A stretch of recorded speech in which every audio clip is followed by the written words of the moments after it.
By fluency, I don't mean that a child can read at lightning speed.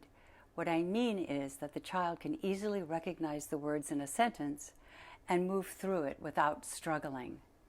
It's now widely recognized that fluency precedes comprehension, because without fluency, without being able to move comfortably through a sentence, it's very difficult for a learner to put isolated words together into a meaningful whole. So, stumbling equals poor comprehension. At the same time, we actually don't want a child to read at lightning speed. Reading that fast is a characteristic of children who are hyperlexic. They race through the material, typically without using any punctuation, and have no idea in the end what they just read. Speaking of punctuation, even on a good day, our learners with Down syndrome seem to become temporarily visually impaired when looking at punctuation, any punctuation. Have you noticed that? Punctuation is a non-entity. Two of my reading students came up with hilarious solutions as I was training them to pause, stop, inflect, etc. with punctuation. All right, so we're just going to use one of my reading books for this. So the first student trained herself to do this with every period. That dog likes to run. He ran on the beach.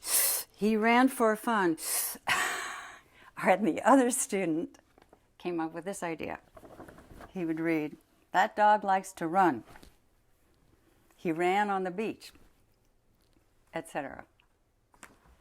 Very effective and rather hilarious. Some quick fluency tips. Have the student read a sentence 3 times in succession. You'll find that each time the fluency gets a little better and the speed gets a little better. One of my students loved to beat himself at his own time, and so I obliged him by timing him on my phone. Another tip is that the 3rd time through, as the student is reading, you read along with the child, just a hair ahead of him. And for many of our students, that's the first time they experience fluency at that level. And you give them the idea that, yeah, you can do this. You are the wind beneath their wings, just a little bit ahead of them, pulling them along. For more fluency tips and to learn how to use the magic decoding card, here's your homework, and I'll see you next time.